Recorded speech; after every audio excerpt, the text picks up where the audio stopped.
ciudadano, por supuesto. Claro, Sí. claro. Si no tiene gastos, lógicamente corresponde que se pague el 8, 9 y 10% en el caso del impuesto a la renta personal, que en este caso lo que se descubrió, no solamente el caso que estamos mencionando, sino que también otras personas. Y que bueno, como ya fue un impulso judicial a través del Ministerio Público, lógicamente tienen que buscar la salida procesal. Creo que le otorgaron un criterio de oportunidad. Criterio de oportunidad, sí.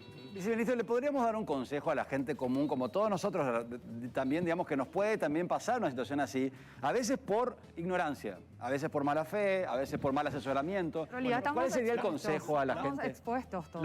La primera recomendación, Agustín, es que no le dé tu contraseña, tu usuario y contraseña a tu contador o a tu contadora. Esa es la primera recomendación, ¿verdad? Porque, ¿y cómo hacemos? Porque Bueno, ellos vos tienen... tenés dentro del sistema Barangatú, vos tenés la opción de darle un tercero autorizado. Entonces vos de esa manera controlás y de esa manera vos ya deslindás la responsabilidad de la declaración, de la presentación de la declaración. Entonces, el día de mañana, Agustín Genovese tiene un problema y va, Agustín le dio a su contador, que es fulano de tal, ¿Y eso ayuda en algo? y eso ayuda a Un control en este caso, interno, claro, ¿verdad? para tu La Z responsabilidad, reconoce de que claro. no fue error mío. Así mismo. Nosotros tuvimos un caso, Importante Agustín, eso, ¿no? nosotros tuvimos un caso en la zona Caguazú de Coronel Oviedo, donde una contadora le estafó a más de 100 menonitas. Sí, recuerdo. ¿Verdad? Y en ese caso nosotros a todos los contribuyentes le exoneramos las multas, porque ellos demostraron, inclusive había documentos Muy falsificados. interesante lo que está ¿Verdad diciendo. que sí? ¿Verdad? Entonces, de esa manera, uno también Deslinda responsabilidad. deslinda la responsabilidad y se establece claramente quién es el responsable.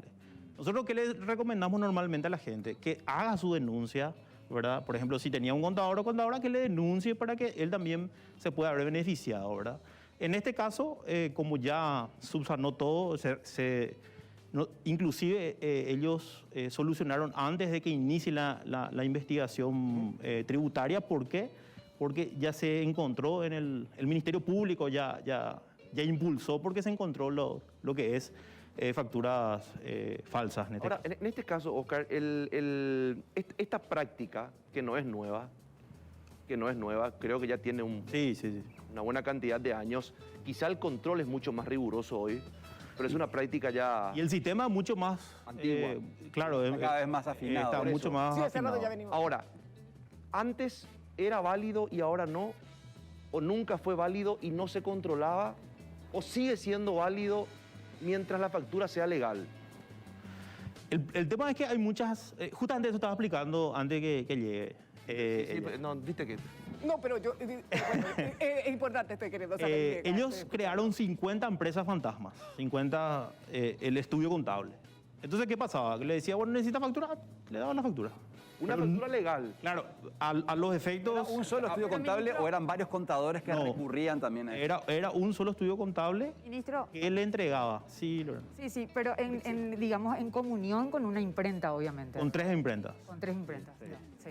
Entonces, ¿qué sucedía? Nosotros, uno de los niveles de control es, por ejemplo, que haya un número de teléfono registrado, un número celular. Ellos, por ejemplo, tenían como 50 chips ahí. Cada uno tenía, para cada empresa tenía, entonces de esa forma evitaban los controles. Claro. Pero cuando nosotros empezamos a hacer ese control, verificamos que de un solo lugar había muchísimas declaraciones juradas y normalmente era en horas de la madrugada. Entonces llamaba la atención eso. Entonces se comenzó a hacer la investigación y a través del número de IP se descubrió el lugar exacto donde estaba, porque tenían declarado otro lugar. Claro. Entonces, de esa manera nosotros llegamos al lugar, hicimos la denuncia al Ministerio Público, el Ministerio Público ordenó el allanamiento, y bueno, y se hizo este allanamiento, y ahí se encontró mucho más, porque en principio teníamos 120 personas. Cuando nosotros primera encontramos las inconsistencias. Cuando encontramos el lugar, se allanó, ¿verdad? Ahí más o menos 900 personas en total fueron procesadas.